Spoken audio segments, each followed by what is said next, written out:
मेरे बच्चे, आज मैं तुम्हें बहुत सारा प्यार देने आई हूँ। भविष्य में तुम्हें जो जीत मिलने वाली है उसके लिए तुम्हें बधाई देने आई हूँ। तुमने बहुत दुख झेल लिए, अब और नहीं, अब तुम्हें तुम्हारी ईमानदारी का फल मिलेगा। तुमने कितने आंसू बहाए, कितना कुछ खो दिया, परंतु फिर भी तुमने हार नहीं मानी। लोगों ने तुम्हें बहुत कुछ कहा कि तुम समय गंवा रहे हो, पैसे उड़ा रहे हो, कोई काम नहीं करते, बस यूं ही सबको पागल बनाते हो। मैंने सब सुना, किंतु मैं जानती हूँ कि तुम कितने मेहनती और साहसी हो। तुम अपने सपनों को लेकर, अपने जीवन को लेकर कितने गंभीर हो, मुझे सब पता है। किंतु अब तक केवल मैं जानती थी, किंतु अब पूरी दुनिया तुम्हारी सच्चाई जानेगी। बहुत जल्द तुम्हारी कामयाबी से सबके होश उड़ने वाले हैं। बेवजह जो लोग तुम्हें परेशान करते थे, तुम्हारे ऊपर बेकार के प्रश्न उठाते थे, उन्हें बहुत जोरदार थप्पड़ लगने वाला है। कुछ लोग तो अपने बुरे बर्ताव के लिए तुमसे माफी भी मांगेंगे। मेरे बच्चे, बचपन से लेकर आज तक तुम सबकी सुनते आए हो, किंतु अब सबके जबान पर ताला लगने वाला है। तुम्हारा पद इतना ऊंचा होने वाला है कि तुम्हें कुछ अपशब्द कहने से पहले या तुम्हारे जीवन शैली पर टिप्पणी करने से पहले उन्हें 100 बार सोचना पड़ेगा। अब तक तुम्हारा वक्त खराब था, इसलिए गिरे से गिरा व्यक्ति भी तुम्हें अनाप शनाप बोलकर चला जाता था। तुम्हारी कोई गलती ना होने के बावजूद भी तुम्हें गलत साबित कर देता था। उनका पक्ष मजबूत था। तुम अकेले थे, इसलिए कुछ कर नहीं पाए, किंतु अब वह समय आ गया है जहां गलती तुम्हारी होगी, किंतु फिर भी किसी में इतना साहस नहीं होगा कि वह तुम्हें कुछ कह सके।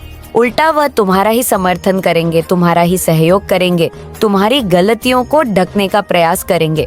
मेरे बच्चे, तुमने संसार के कई रूप देखे, किंतु अभी बहुत कुछ देखना शेष है। आज मैं बहुत प्रसन्न हूँ और भावुक भी हूँ, क्योंकि एक माता सदैव यह चाहती है कि उसकी संतान खुश रहे हैं, परंतु नियमों का उल्लंघन तो माता भी नहीं कर सकती। कर्म चक्र बदल नहीं सकता। मनुष्य के रूप में भगवान को भी अपना कर्म फल भोगना पड़ता है। पूर्व जन्म का कर्म फल तुम्हें इस जन्म में मिला, परंतु तुम्हारे अच्छे कामों की वजह से तुम्हारे दुखों की अवधि कम हो गई। बहुत जल्द तुम्हारा कर्म समाप्त हो रहा है और नया आरंभ हो रहा है। तुम बहुत सच्चे हो। तुम्हारे मन में किसी के प्रति कोई ईर्ष्या भाव, कोई छल कपट नहीं है।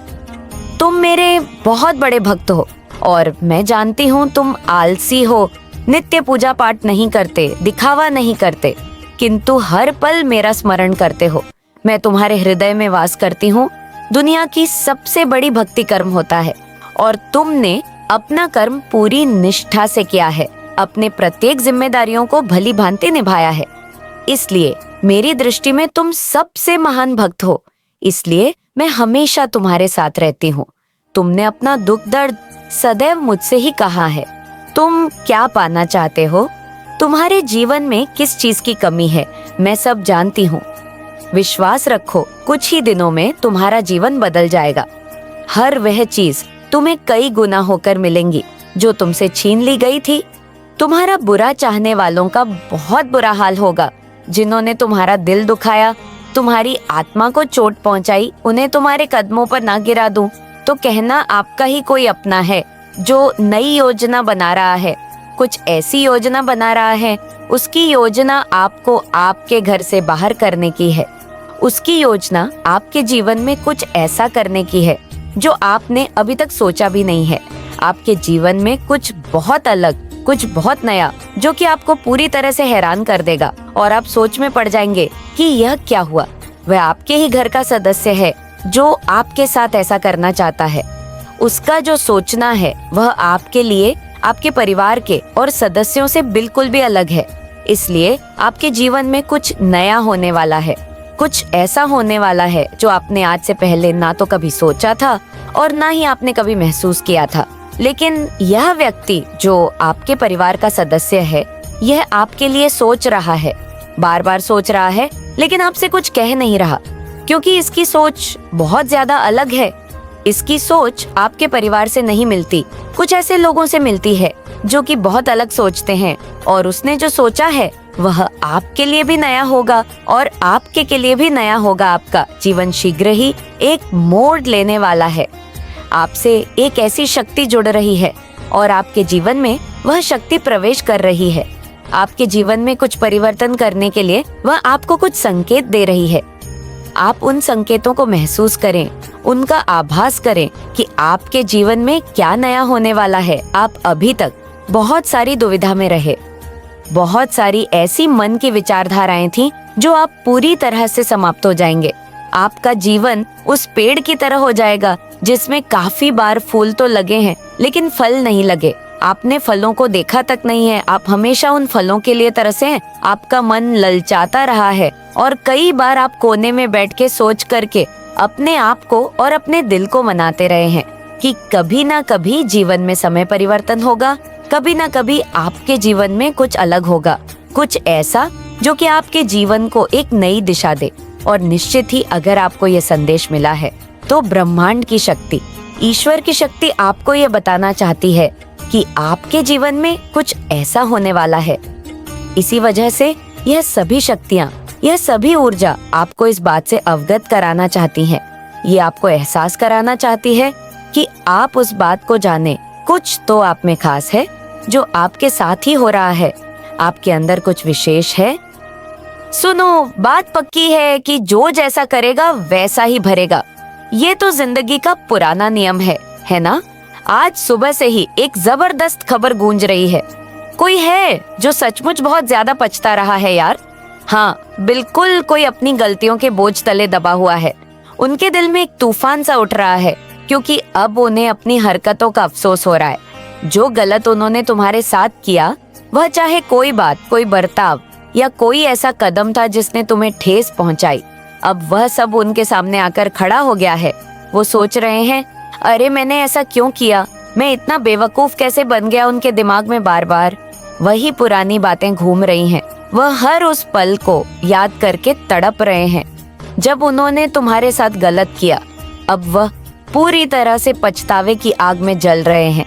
उनके कर्मों का हिसाब किताब अब शुरू हो चुका है। जो बीज उन्होंने बोए थे, अब उसका फल उनके सामने है और वह फल कड़वा है।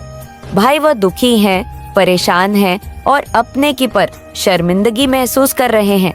शायद अब उन्हें समझ आ रहा है कि गलत करने की कीमत चुकानी पड़ती है। वह बार बार सोच रहे हैं कि काश वह समय वापस आ जाए ताकि वह अपनी गलतियां सुधार सके। लेकिन अब क्या, जो हो गया सो हो गया। अब बस पछतावा ही उनके हिस्से में बचा है उन्हें। अब यह बात पूरी तरह से साफ साफ समझ में आ रही है कि उन्होंने सचमुच बहुत बड़ी गलती कर दी है। यह कोई मामूली चूक नहीं थी, बल्कि एक ऐसी भूल थी जिसने उन्हें अंदर तक हिला कर रख दिया है। अब मुझे भी यह बात बिल्कुल स्पष्ट हो चुकी है कि यह कोई पुरुष ही है जो ऊर्जा में महसूस कर रहा हूँ। वह साफ तौर पर किसी पुरुष की है। वह इस बात से बुरी तरह परेशान है कि आखिर उससे इतनी बड़ी गलती कैसे हो गई। उसका मन बार बार यही सोच रहा है कि ऐसा कैसे हो गया। उसने तो सोचा भी नहीं था कि बात इतनी बिगड़ जाएगी। वह अपने आप को कोस रहा है, बार बार सोच रहा है कि काश उसने थोड़ा और ध्यान दिया होता, थोड़ा और सोच समझकर कदम उठाया होता। उसकी बेचैनी साफ छलक रही है, जैसे कोई भारी बोझ उसके दिल पर रखा हो। वह इस गलती को सुधारने की कोशिश में है, लेकिन अभी भी उसे समझ नहीं आ रहा कि कहाँ से शुरू करें। उसका दिमाग उलझन में है और वह खुद से सवाल कर रहा है कि क्या अब भी कुछ ठीक हो सकता है या फिर सब कुछ बेकार हो चुका है। ठीक है, चलो इस बात को और खुलकर समझते हैं। ये जो बात हो रही है, ये कोई औरत नहीं है बल्कि एक आदमी की बात है जिसने तुम्हारे साथ कुछ ना कुछ गलत किया था। अब ये गलत क्या है, ये हर किसी के लिए अलग अलग हो सकता है, क्योंकि हर इंसान की जिंदगी में अनुभव अलग होते हैं। मान लो अगर तुम एक औरत हो तो हो सकता है कि किसी पुरुष ने तुम्हारे साथ धोखा किया हो। शायद प्यार में, रिश्ते में या किसी और तरीके से तुम्हारा दिल दुखाया हो। उसने तुम्हें छलने की कोशिश की हो, तुम्हारा भरोसा तोड़ा हो या ऐसा कुछ किया हो जिससे तुम्हें बहुत ठेस पहुंची हो। वहीं अगर तुम पुरुष हो तो यह कोई ऐसा शख्स हो सकता है जो तुम्हारे करीब रहा हो, जैसे कोई बड़ा भाई, पिता, चाचा या फिर कोई बहुत पुराना दोस्त। या वह इंसान है जिस पर तुमने भरोसा किया था, लेकिन उसने तुम्हारे साथ कुछ ऐसा किया जो बिल्कुल गलत था। हो सकता है उसने तुम्हें नीचा दिखाया हो तुम्हारी पीठ पीछे कुछ गलत किया हो या फिर तुम्हें किसी बड़ी मुसीबत में डाल दिया हो। बात चाहे जो भी हो, इस इंसान की ऊर्जा उसका वह पुरुष का है और अब जब समय बीत चुका है उसे अपनी गलती का एहसास हो रहा है। वो सोच रहा है कि यार मैंने इतनी बड़ी गलती कैसे कर दी। उसे अब पछतावा हो रहा है। शायद वो रातों को जागकर सोचता हो कि उसने तुम्हारे साथ ऐसा क्यों किया। उसे लग रहा है कि उसने जो किया वह बहुत बड़ा अन्याय था और अब वह उस बोझ को ढो रहा है। शायद वह चाहता हो कि किसी तरह तुमसे माफी मांग ले या चीजें सुधार ले, लेकिन उसे समझ नहीं आ रहा कि अब क्या करे। उसने शायद तुम्हारी जिंदगी में जानबूझकर रुकावटें खड़ी करने की कोशिश की थी। ऐसा लगता है जैसे उसने तुम्हारी तरक्की, तुम्हारी मेहनत और तुम्हारे सपनों को देखा और उसे यह सब बिल्कुल भी बर्दाश्त नहीं हुआ। शायद उसकी आंखों में तुम्हारी कामयाबी चुभ रही थी, जैसे कोई कांटा चुभता है। उसने सोचा कि तुम्हें रोक दे, तुम्हें पीछे खींच ले, तुम्हारी राह में कांटे बिछा दे। इसके लिए उसने ना जाने कितनी गलत हरकतें की। शायद झूठ बोला, तुम्हें बदनाम करने की कोशिश की या फिर चुपके से तुम्हारे खिलाफ साजिश रची। उसने तुम्हें नीचे गिराने के लिए, तुम्हारी मेहनत को बर्बाद करने के लिए, तुम्हारे रास्ते से हटाने के लिए कोई कसर नहीं छोड़ी। उस वक्त वह शायद ये सोच रहा था कि वह बहुत चालाक है, कि उसका दांव कामयाब हो जाएगा।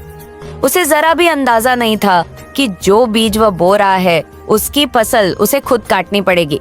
लेकिन अब वक्त ने करवट ली है। अब उसकी जिंदगी में सब कुछ उलट पुलट हो रहा है। सब कुछ जैसे ताश के पत्तों का महल हो जो हवा के एक झोंके में ढह रहा है। उसका सब कुछ तहस नहस हो रहा है। उसके अपने रिश्ते, उसकी साख, उसकी दुनिया, सब बिखरता जा रहा है कि उसने तुम्हारे साथ कितना बड़ा गलत किया। शायद उसने तुम्हें धोखा दिया, तुम्हारे भरोसे को तोड़ा या फिर किसी और तरीके से तुम्हारे साथ छल किया। अब वो उसकी कीमत चुका रहा है और शायद उसे हर पल उस गलती का पछतावा हो रहा है। लेकिन अब वक्त निकल चुका है और जो किया सो क्या। सुनो, ये कोई जमीन जायदाद का मसला हो सकता है या फिर कोई पुराना रिश्ता, कोई अनकही बात या कोई ऐसा मौका जो तुम्हारे सामने फिर से आ रहा है। तुम्हारा दिल जानता है कि यह बात तुम्हारे लिए कितनी अहम है। अगर तुम्हें लग रहा है कि हाँ ये मेरे लिए ही है, तो इसे हल्के में मत लेना और तुम्हें शक्ति देगी। अर्थात शिव शक्ति की शक्ति तुम्हें तो प्राप्त होगी ही, और साथ में जो लोग तुम्हारा कुछ नुकसान कर रहे हैं, बनते बनते कार्यों को बिगड़ने का प्रयास कर रहे हैं, उनको पहचान जाने में भी तुम्हारी मदद करेगी और उनसे लड़ने की ताकत भी तुम्हें देगी। इसलिए मेरे बच्चे, तुम केवल उस बात को समझो कि यदि तुम्हारे जीवन में कोई भी ऐसा व्यक्ति जो तुम्हारा बुरा करना चाहता है, तुम्हें केवल उसे रोकना होगा, उससे युद्ध नहीं करना, क्योंकि ऐसे व्यक्तियों से युद्ध करने से किसी का कुछ नुकसान नहीं होता, बल्कि तुम्हारा ही स्वयं नुकसान होता है। तुम यदि ऐसे व्यक्ति से बहस करने जाओगे तो तुम्हें उल्टे ही शब्द सुनने को मिलेंगे और तुम ऐसे शब्दों को सुन बहुत ही ज्यादा हताश और परेशान हो जाओगे। बार बार सोच में डूब जाओगे कि उसने ऐसा क्यों कहा और ऐसा क्यों किया। लेकिन मेरे बच्चे, जब तुम्हें अपने जीवन में जीतने का हौसला रखना है तो निश्चित ही तुम इस बात को बहुत अच्छे से समझ लोगे। वह हौसला भी तुम्हें प्राप्त होगा और सद्बुद्धि भी तुम्हें प्राप्त होगी। जब तुम इस बात का आभास कर लोगे कि तुम्हारे जीवन में तुम किसी के नुकसान पहुंचाने पर ना तो हार मानोगे और ना ही स्वयं को नुकसान पहुंचाने दोगे, लेकिन तुम किसी से युद्ध ना करके भी, किसी को अनदेखा करके भी जीत सकते हो, किसी की बात ना मानकर भी जीत सकते हो। क्योंकि मेरे बच्चे, जीतने के एक रास्ते नहीं होते, अपने दुश्मनों को हराने के बहुत सारे रास्ते होते हैं। चुप रहना भी एक लड़ाई होती है जिससे हर व्यक्ति हार जाता है। और यदि तुम चुप रहकर किसी की बातों को सुनकर अनसुना कर दोगे तो निश्चित ही तुम जीत जाओगे। यदि तुम बहस पर उतर जाओगे तो कोई भी व्यक्ति तुम्हें कुछ भी कहना प्रारंभ कर देगा, तो निश्चित ही तुम एक बात का जवाब दूसरी बात से और दूसरी बात का जवाब तीसरी बात से, इस प्रकार से कुछ ना कुछ बात कहते रहोगे तो बहस बढ़ती रहेंगी और ऐसे में तुम्हारा मन तो दुविधा में होगा ही, लेकिन तुम्हारे हृदय के अंदर की शक्ति भी धीरे धीरे करके कमजोर होती चली जाएगी। अर्थात क्षीण होती शक्ति को तुम पुनः जागृत करने के लिए कुछ परेशान हो जाओगे, क्योंकि मेरे बच्चे शक्तियां शीघ्र इकट्ठा नहीं हो, उनको इकट्ठा करने के लिए भी समय चाहिए होता है और एकत्र करने में भी काफी ताकत लगती है।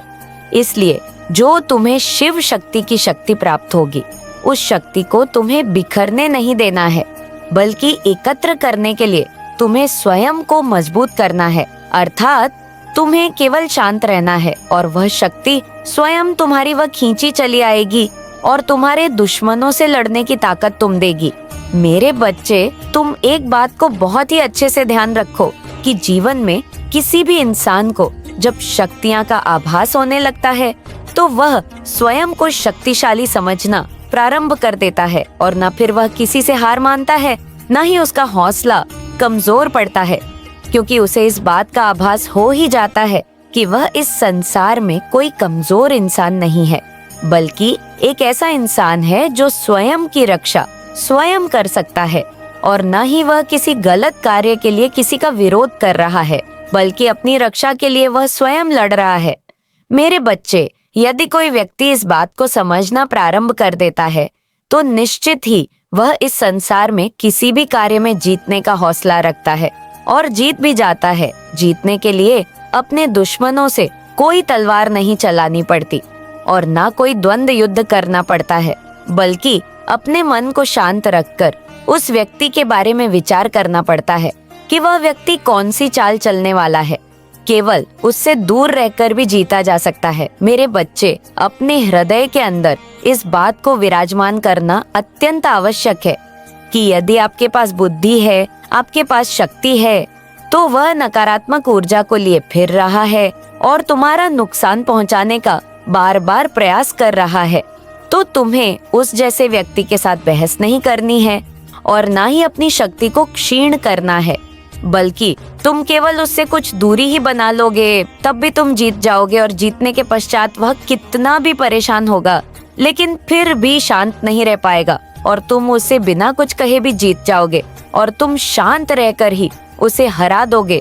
ना तो तुम्हारा मन परेशान रहेगा, ना ही तुम किसी उलझन बस फंसे रहोगे। तुम्हारा मन भी प्रसन्न रहेगा और तुम्हारा हौसला भी बुलंद रहेगा।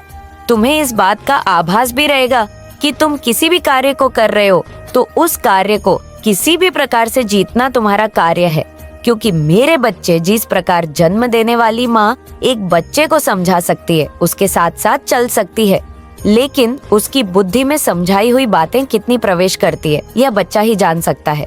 इसी प्रकार मैं तुम्हें केवल समझा सकती हूँ।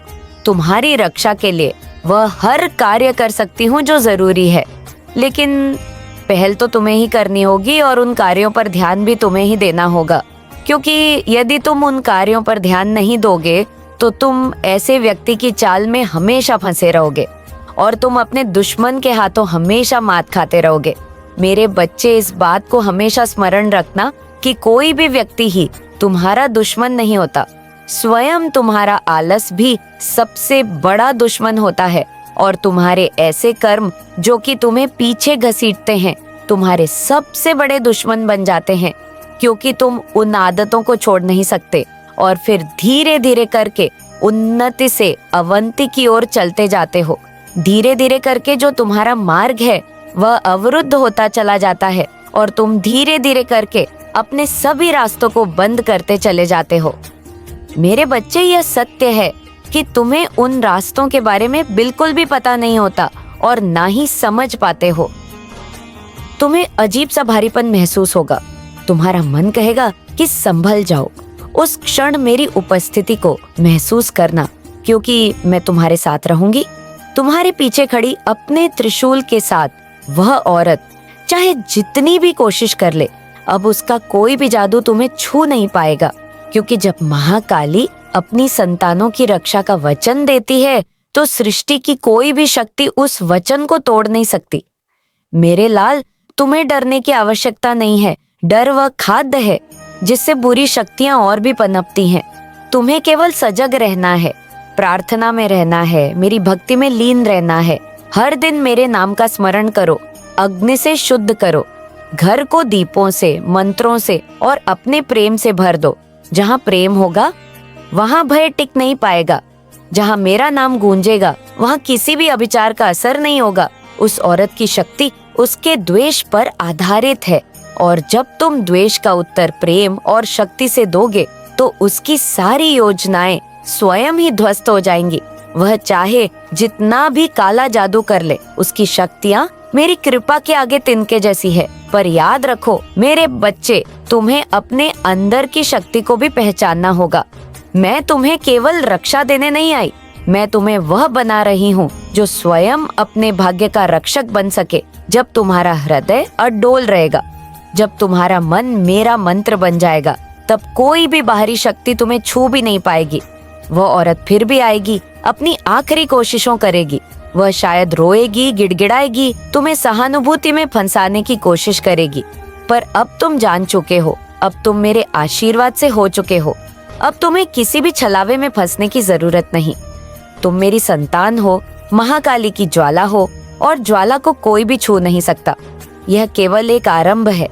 मेरे बच्चे, अभी और रहस्य खुलने हैं, अभी और चेहरों से नकाब हटने हैं। वह औरत अकेली नहीं है, उसके पीछे और भी शक्तियां सक्रिय हैं। पर तुम्हें चिंता करने की आवश्यकता नहीं। मैं हर कदम पर तुम्हारे साथ हूँ। जब रात का अंधकार सबसे घना होगा, तब मेरी छाया सबसे ज्यादा चमकेगी। जब तुम्हें लगेगा कि अब सब कुछ समाप्त हो गया है, तब मेरी शक्ति तुम्हारे भीतर से फूटेगी और सारी बाधाओं को नष्ट कर देगी।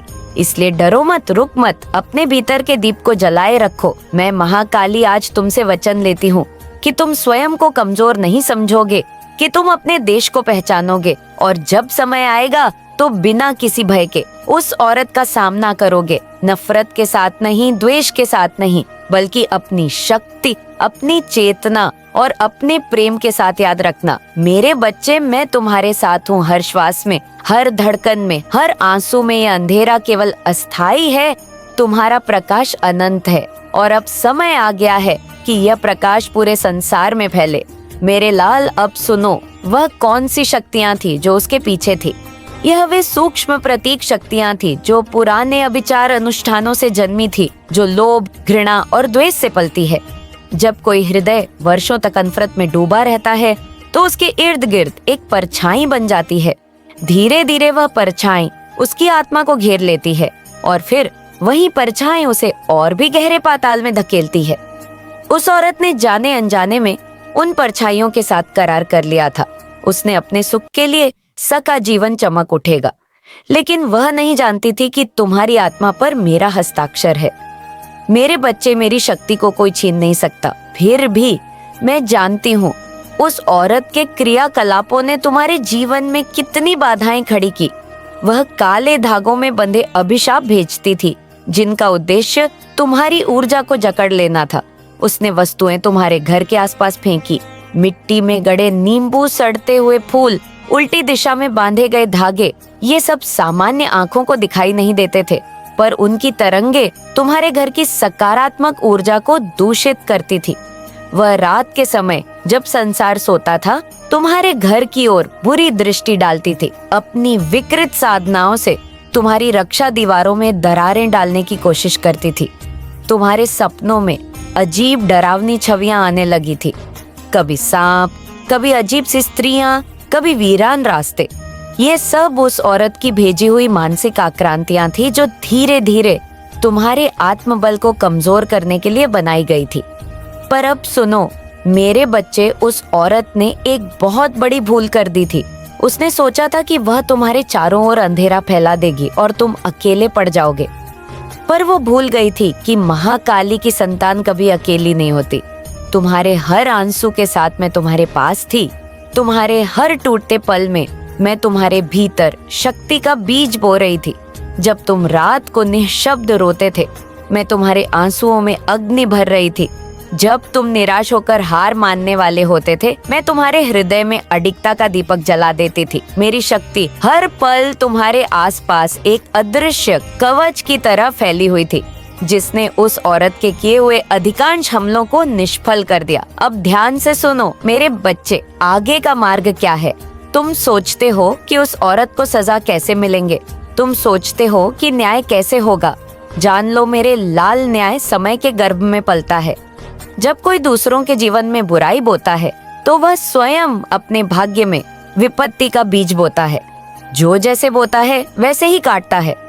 तुम केवल अपने भीतर की रोशनी को प्रज्वलित रखो, उसे दया की दृष्टि से देखो, क्योंकि वह अब एक बहुत गहरी पीड़ा के रास्ते पर चल चुकी है। उसका जीवन धीरे धीरे उस जाल में उलझने वाला है जो उसने दूसरों के लिए बुना था। बुराई का बूमेरंग हमेशा लौटता है, ये अनिवार्य है। अब तुम्हें क्या करना है?